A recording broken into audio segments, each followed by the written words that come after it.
So Joseph also went up from the town of Nazareth in Galilee to Judea to Bethlehem. While they were there, the time came for the baby to be born, and she gave birth to her firstborn, a son. She wrapped him in cloths and placed him in a manger, because there was no room available to them.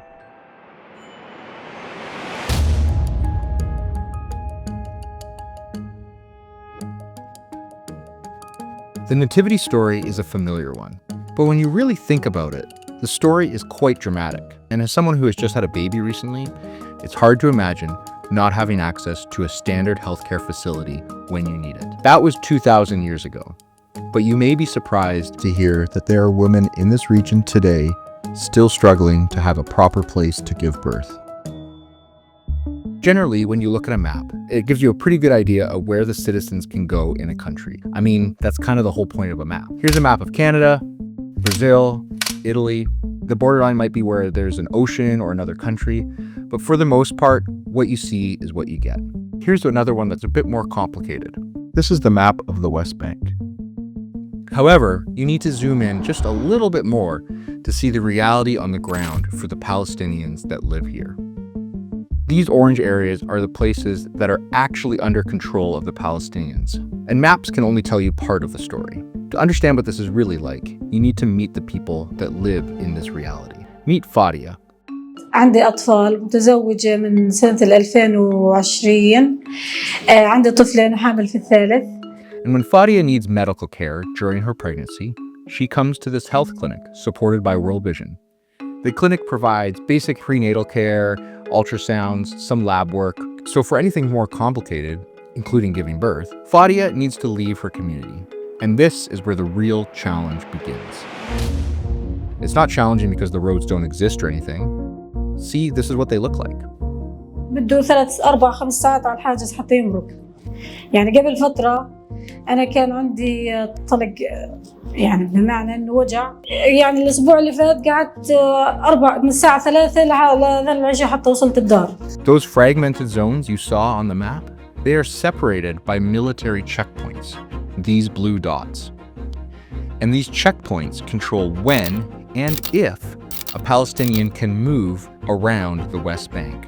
These aren't just dots on a map, though. They're barriers that cut people off from the hospitals, from the doctors, and from the care that they desperately need. And it makes accessing medical care unpredictable. But when the checkpoints are closed, so the people cannot move with their private cars, so they need to be moved by ambulance. We have just one ambulance work in the emergency center. Also, the ambulance will stuck and maybe they will stop it for more than 1 hour to be checked. دائما مسكرات الحواجز بيفتحن في ساعة معينة وانت ما بتكون عارفة شو الساعة المعينة اللي بيفتحوا فيها حسب المزاج.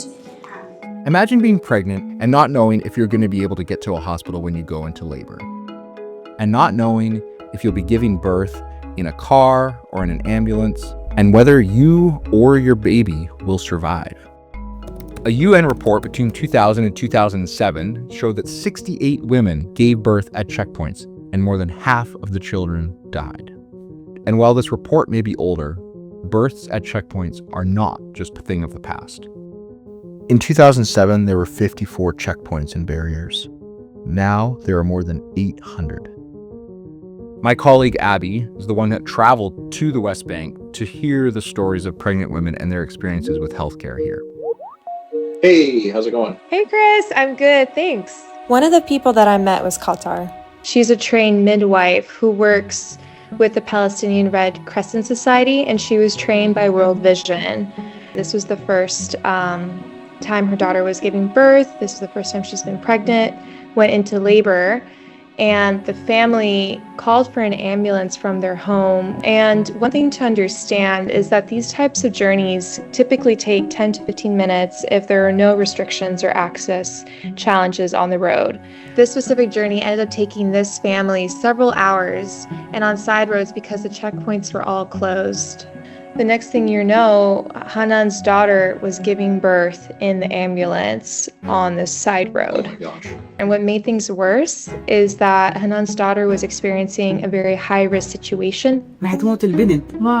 فنزلت وفعلا ما بتعيط، ما كانتش تعيط، كانت زرقاء وكانت أمس تعيط. خفت كثير كثير إني أنا أكون السبب في إني نفقد البالي.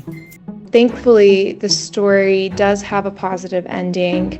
Unlike so many other women who have experienced these types of challenges where their babies were either lost or their own lives because of these preventable situations where they just didn't have the care in this time of need. The challenges go beyond checkpoints and getting to the hospital. The clinics themselves are struggling. ولكن للأسف حاليا بسبب الظروف هذه اللي هي الظروف الأمنية والاقتصادية والسياسية تسببت في أنه أصبح في عنا طبيب بس بداوم يوم واحد في الأسبوع. عندنا مشكلة في الكهرباء لأنه إذا انقطعت الكهرباء لا نستطيع يعني إنه الحوامل إنها تتلقى الخدمة إنه جهاز الألتراساوند بيكون بده كهرباء. Because of the crisis, the Palestinian Authority is going through a really severe fiscal crisis right now. So that means that civil servants and doctors are only getting a fraction of their salaries. So health facilities are running out of everything. That can include medicines, basic supplies, you name it. There's literally no budget for maintaining existing equipment. The healthcare crisis affects all women and all families. Meet another mother from the Jordan Valley. بسبب هاي وابني يعني دائما مريض يعني انا كل اسبوع ابني مريض يعني كل اسبوع بدي اطلع فمرات يعني بصير اعطي ادويه مسكنات يعني بس خلص يعني ما بقدرش اضلني اطلع يعني الاوضاع الامنيه والهاي صعبه عندنا كثير يعني.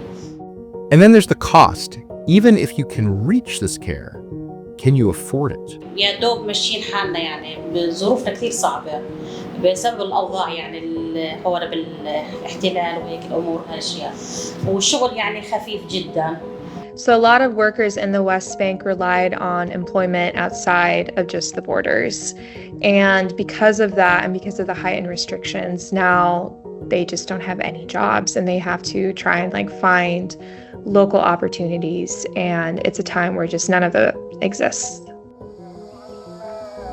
74% of families now live below the minimum standard of living. That is more than a 50% increase in just 1 year. 70% of children are frequently skipping meals. This is a man-made problem. These families are not missing out on income or medical care because of a natural disaster or climate change, but because of decisions out of their control. They are effectively cut off from reasonable health care at a time when it matters most. If you placed these women in most other countries, the distance that they have to travel to their medical care would not be overwhelming. يعني بدنا ممرضين، بدنا أطباء، بدنا دكاترة، بدنا دكتورة ولادة تولدنا، بدنا كل إشي بيلزم هذا الموضوع. So what's being done? Well, World Vision and the Ministry of Health in the West Bank have created a system of trauma stabilization points that can operate even when these villages are cut off by the checkpoint closures. We are planning to provide these stabilization points also with delivery kits. So we trained 150 midwives on delivery under emergencies. For pregnant women, this can mean the difference between life and death. So these stabilization points are equipped to give care for such cases for 72 hours until the ambulance reaches that place and that mother can get the specialized and advanced care. No mother should have to fear for her or her baby's life because they can't reliably access medical care. No parent should watch their child suffer because a checkpoint might not be open.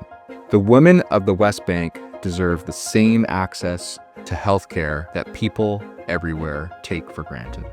And until that day comes, organizations like World Vision will continue to work to bridge that gap. إن شاء الله يعني يتحسن الأوضاع ويعني زي أنا كأم أنا بتمنى ابني يعني يعيش حياة أحسن من الحياة اللي عشناها.